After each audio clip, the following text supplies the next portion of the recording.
So people, welcome to 1000 Words. My name is Radu, I'm a street photographer from Romania, and today we're going to destroy video. We're going to take footage and dehance it, because yep, this is a review of Dehancer Pro for DaVinci Resolve. Stick around, it's going to be interesting.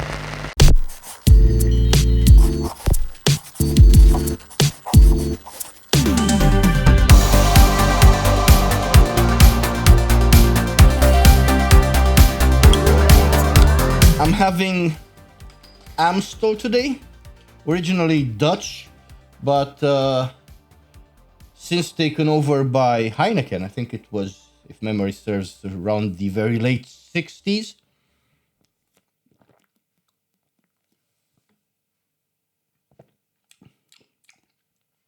Very light lager,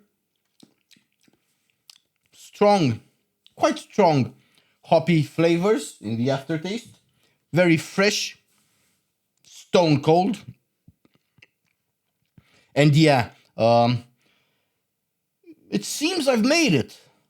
This video is sponsored, and let me get some disclaimers out of the way. I have been approached by the guys over at Dehancer, and they've asked if I wanted to try their video dehancing, very aptly named, their video plugin. Now, they do offer this in the form of Lightroom and Capture One plugins, if I'm not mistaken. But I was interested in trying out the plugin that does all sorts of wonderful things to videos. So here I am trying out Dehancer Pro for DaVinci Resolve. I mentioned disclaimers. While they have approached me to make this video, I am not being paid. Consequently, they get absolutely no input in the production, in the content of this video. Actually, they're going to see this video together with the rest of the public and not a second sooner. All my opinions are my own. I'm going to be honest, upfront about everything, just like you've been used to with my reviews. No money changed hands. I have been given a discount code, so use 1K words 10 if you want to shave 10% off of your purchase. And while this will offer you a not insignificant discount, this will at the same time offer me 10% of your sales. So think of it this way. What you're saving by using my discount code, I am getting as a reward for this video, because other than this and the fact that I am getting a full permanent license for the software once I'm done with the video, I have not been paid to do this. More importantly still, I accepted to do this review because this is something I very much wanted to try. You know very well by now, if you've been following this channel for a while, that I enjoy images that have a distinctive classical vintage feel. That's why I use vintage lenses, first and foremost because of the images they make. In my endeavor to make images with soul and character, this is very, very suitable in that endeavor, because while I do use vintage lenses for my photography, I am using this SONY Z-V1 for my video. It's a completely separate story why I don't use vintage lenses to film these videos, and long story short is because they're manual focus, and it's really a pain in the behind to set everything right and ensure good focus with manual focus lenses, especially seeing how I'm a one-man team. It's really, I've tried it once or twice. It's not something I'm eager to try again soon. So I have to use this autofocus camera for my videos. And while in most regards it's practically impeccable, I love this Z-V1 to bits. It's not overly harsh. It's not overly digital. However, it's still decidedly very digital in the way it renders, because, hey, there's no way around the fact that the lenses current and modern, so is the sensor, so is the processing. So with that in mind, having the option to use Dehancer to, I said destroy, but that was tongue-in-cheek more than anything else because it actually enhances. Now, I fully understand why the folks decided to name their plugin the way they did. As far as I'm concerned, it only enhances the image. And you will get to see the results already now by the magic of editing. And while I take you through the steps and my process in using this plugin. So, with that out of the way, I think we're going to scoot over to the computer and show you how I use this plugin. Okay, now once in DaVinci Resolve, I'm just going to open the Effects tab here. I have set up a favorite for an adjustment clip. Drag it here. For now, it's enough like this. I am going to expand it to what I need later on, but I'm just gonna keep it like that for now. Select it, scoot over to the Color tab, scroll all the way down the effects list in the Library section, and drop Dehancer here. If you drop it right on the connection line here, it will automatically connect the inputs and the outputs. And already we can see it has an effect on the video. I'm going to go through the plugin vertically, starting quite logically from the input all the way to the output, and give you a brief demonstration, more like on first impressions of this. First things first, I want to ensure I have a waveform here. Parades are sometimes also useful. I usually like to use a waveform. I can also use a histogram, but I usually prefer a waveform. This also works to give me feedback over the edits I'm doing. And sure enough, you would usually start with color space transformations, but since we're using something that's already been packaged, in my case is a DNxHR, but since we don't need to do this, we'll just leave it at Rec 709. Let's just disable this film emulation here because we want to keep a neutral monochrome. This is where you would use any number of the included film simulations, though we're not going to be using any presets from here. Keeping an eye on our waveform here, I want to raise the exposure a bit, and if you're wondering how I can do such precise changes like this is by holding the Shift key, because dragging the slider like this or in the text field like this is quite unsurprisingly very heavy-handed, but we want to be very precise and just use the Shift key to raise our compression a bit. Interestingly enough, as much as you would raise the exposure compensation, it seems like it hits a hard ceiling here and will not overly blow out your footage. Sure, it looks overexposed, but it's a tame overexposure. Perhaps everything to do with the way this plugin emulates film. Nothing to work on with tint and color because we're handling monochrome footage here. We said we don't need this. We do need the film developer module here because we're going to add quite a bit more contrast. And if you're wondering why this has no effect on our footage, is because we haven't enabled the module yet. A lot of these modules have to be individually enabled, and still keeping an eye on our waveform, we are going to raise the contrast quite a bit. Let's see what effect gamma correction has. And sure enough, we will ever so slightly lift up the shadows. No need to go into color yet again. Film has a very natural, obviously enough, way of compressing available tonal range while maintaining information. And this serves to emulate exactly that because let's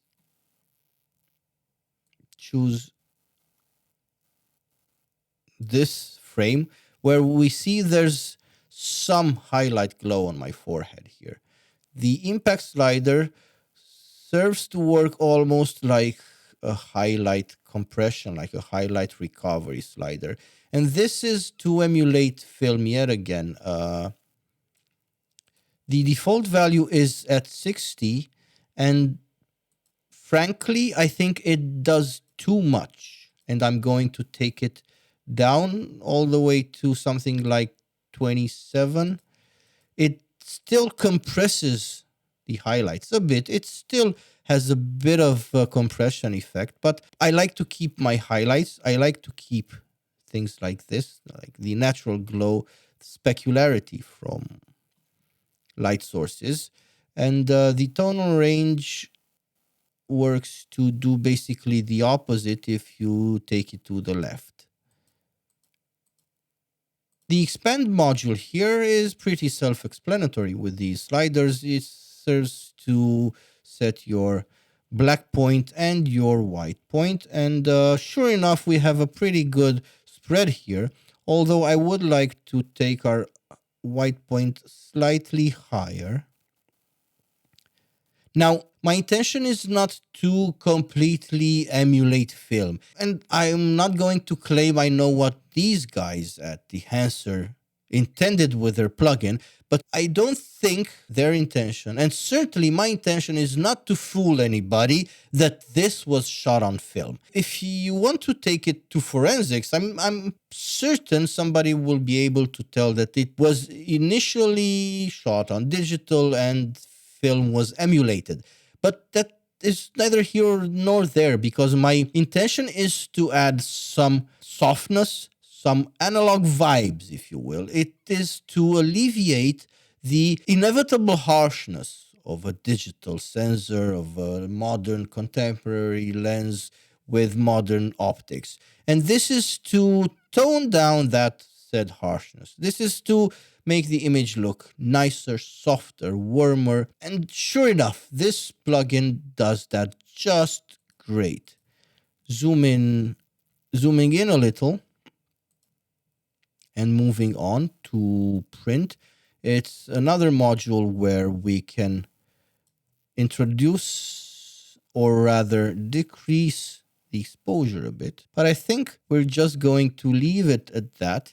And actually what I need is some more contrast. And sure enough, if you crank it all the way up, you can easily see the effect it has. But I want just a tiny bit more contrast. And you already start to see, if you look at the waveform here and even the histogram, how it spreads.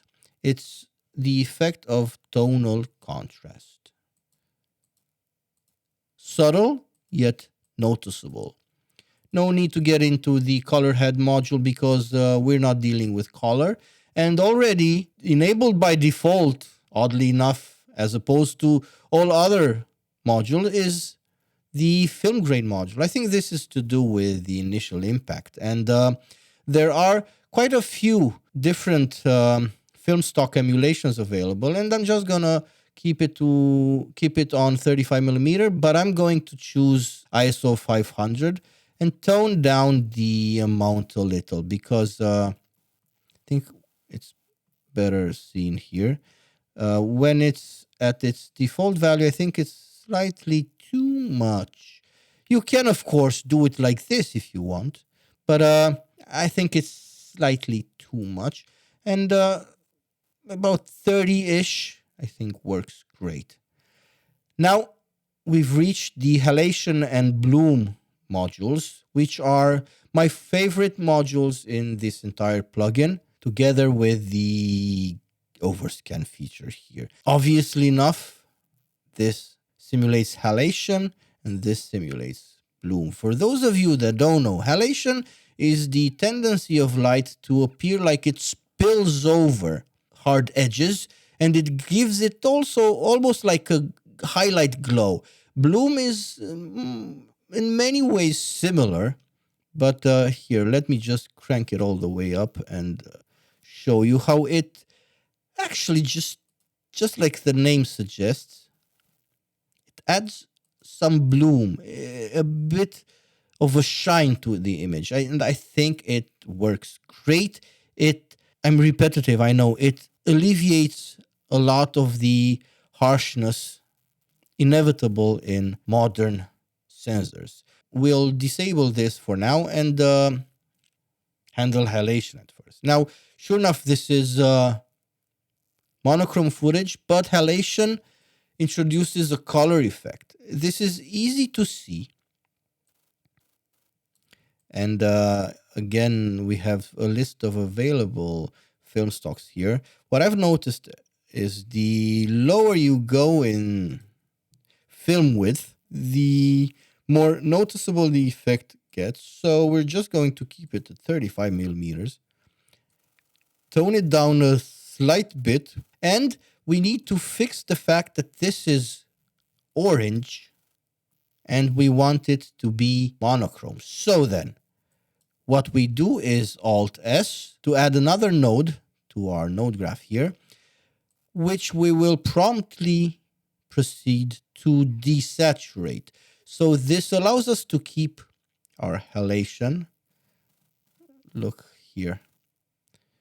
It allows us to keep using this, but maintaining a completely neutral and monochrome look. Bloom is something that I like to keep basically all the way cranked up to the max because it really works great. Shift D to enable and disable all color grade effects. And sure enough, already we can begin to see the effect it has on the skin. It softens the skin while still maintaining quite a bit of detail. There's not much sharpness lost, but it does introduce a bit more contrast, some glow here, some halation here where light appears to just see how sharp these edges are here. Once you enable Dehancer and the bloom and halation modules, it just almost like it spills over hard edges. I'm a sucker for this. I love the way it looks. And it's going to get even better. We are going to enable the film damage, which introduces effects like dust, scratches, imperfections. Now, I'm also going to enable film breath, and it serves to introduce very slight, very subtle, yet with a great overall effect. These almost emulate the way every frame would be slightly different in film. There's slight dynamic differences in frame positions, which make this almost looks like it breathes. Now, the gateway feature is honestly something I don't fully understand. It looks like it just zooms in. It's not something I want to use because I'm not sure what it does. Now, once we reach the overscan module, this is where things become really, really fun because yay, instant hipsterism. And you know me, I've got to have everything vintage. Everything has to be hipster style. So then, once enabled, there's all sorts of film gate types, Super 35, Super 16, widescreen, Ultra Panavision, but I'm just going to use widescreen. The gate shape handles the shape of the edges here, like off is obviously not off. I'm going to keep it at neat normal. The perforation mode, obviously enough, negativizes. You get what I mean. It has to do with the sprocket holes, the film orientation, much the same, very obviously enough, aptly named. The exposure will handle the exposure of the sprocket holes here. We're going to leave it at default because this happens. Scale, scale up, scale up, scale up. We're not going to need these sprocket holes. We're going to zoom out basically almost all the way while still maintaining a bit of a frame. And let me just zoom in a lot here to the edges and show you that this is not a hard edge. It's got irregularities, which, I mean, the attention to detail these guys have put into this, and almost see like this line here goes into it's really, really fantastic and incredible, the amount of detail these guys have put into this plugin. But I'm going to use the gate defocus to feather this a bit, just a tiny bit like this.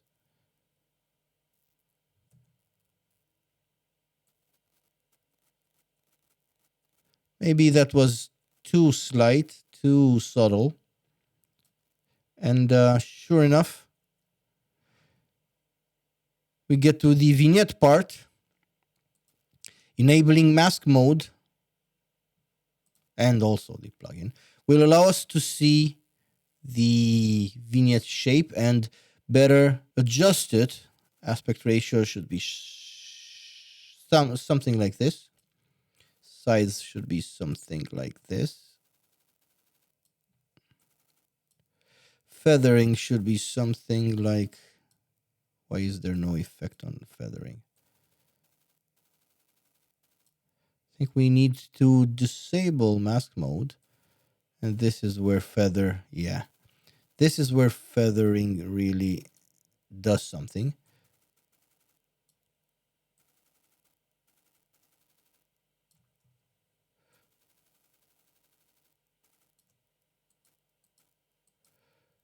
I think it's a bit too much.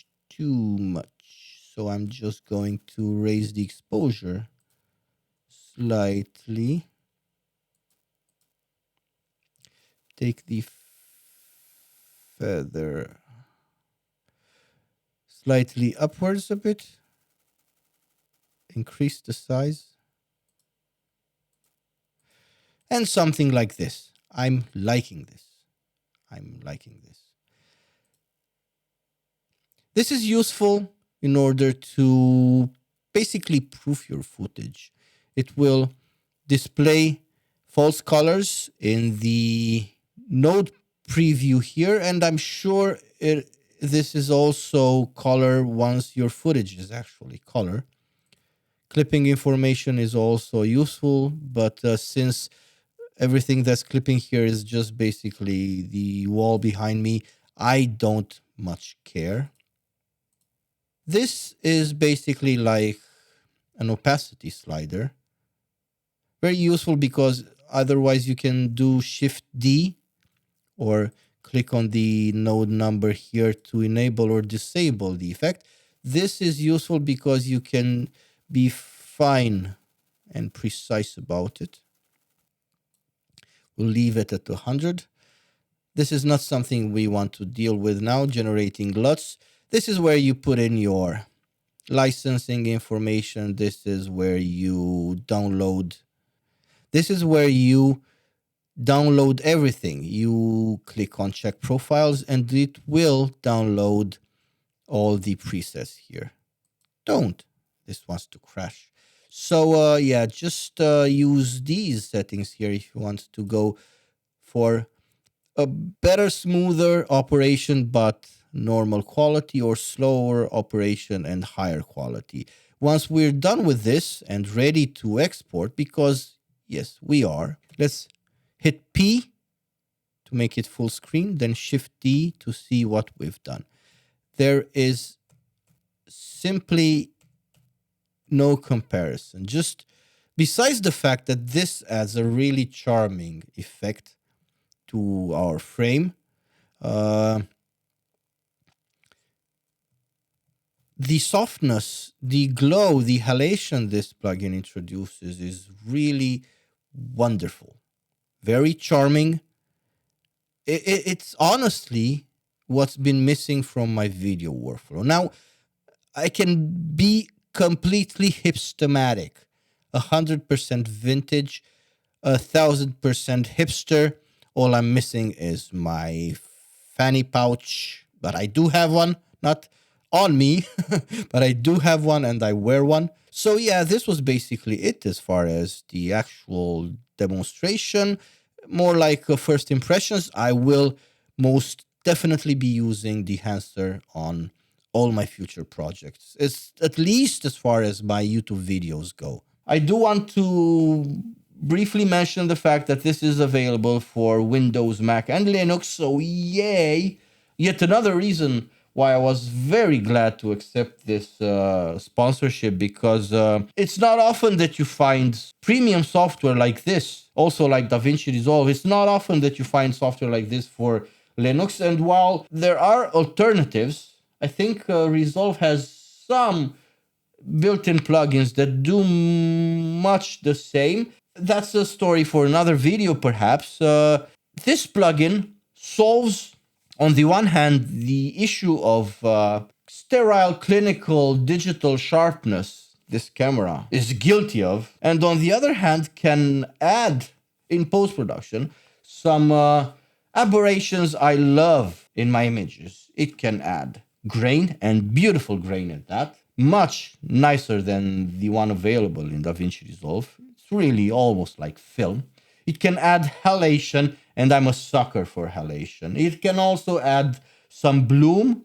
The end result is something charming. It's something beautiful, and I'm happy to have this opportunity because it's something I'm probably going to be using in each and every one of my videos starting from now. To those of you using Linux, caveat is required because I'm not going to be able to talk about the Mac side of things. But as far as Windows goes, I'm sure it's just a double click and install the plugin. However, on Linux, it's slightly trickier because while officially they only support, I think it's CentOS, RockOS, and Ubuntu, I know for a fact, and not least because I am using it on Arch Linux, and because I've also tried it on Nobara, I know for a fact it works on other distributions than officially supported.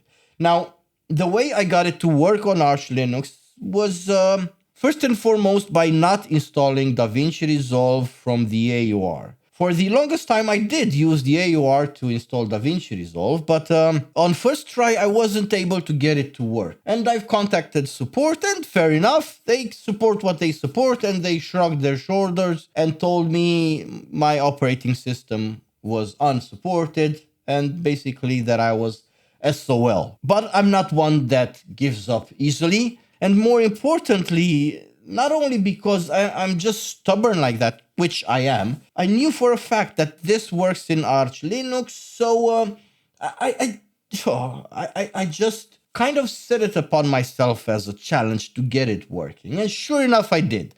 The way I did it was actually, in hindsight, quite easy. As I said, it's by not using the AUR. So I uninstalled DaVinci Resolve from the AUR. I downloaded the zip from the official website, installed the program using the official installer, removed a few libraries using these commands on the screen right now, installed a dependency which is not available in Arch Linux by itself, and there you go. Once installed with the official installer, you just double-click the Dehancer plugin installer, and it loads and works. I'm not sure what's wrong with the AUR installer and why it will not load the plugin, but sure enough, if you do it this way, you are bound to be able to use the plugin. Now, as you have most undoubtedly seen by now, this plugin is on the one hand very easy to use, and on the other able to produce quite charming results. And this couldn't have come at a better time because, well, I was very, and actually I am very happy with the results from the Z-V1. It's a tiny little beast of a camera. It did lack that vintage pizzazz, that charming classic feel from the olden days. Now, you know me, I like everything vintage. I like vintage lenses. I like everything about the 60s, 70s, and 80s. I like that vibe. There's a very strong feeling of nostalgia that I feel towards that part of history, even though if we're talking about 60s and 70s and most of the 80s, it's not a period I've actually lived in. I'm born in 83, and what did I know? I was 7 when the 80s were over, but still, there's a very decided feeling of nostalgia I feel about everything from the 60s onward. And being able to enhance my videos with Dehancer is really something I'm very, very happy about. I'm very grateful for this opportunity. I'm also going to just say it once more before I wrap things up. Use 1K Words 10 if you want to purchase this for yourself. And be aware that while you are going to benefit from a 10% off of your purchase, I'm also going to benefit from a 10% commission, let's say, from the guys over at Dehancer for your purchase. Thank you for that. Thank you also for watching this video. I hope this was useful and helpful. Should I maybe, perhaps? Yeah, I'm going to say it again. I'm really happy with Dehancer. It's what has always been missing from my videos, because I have tried in the past to use video overlays with grain and whatnot, and even the grain generator in DaVinci Resolve, but the results always seemed artificial. And really, on the one hand, more hassle than it was worth. On the other, it didn't look authentic enough for me to keep using that. But Dehancer has solved this. And yeah, before I sound much more like a fanboy than I already do, I'm going to wrap things up here by thanking you for watching this. And I'll see you next time, I guess.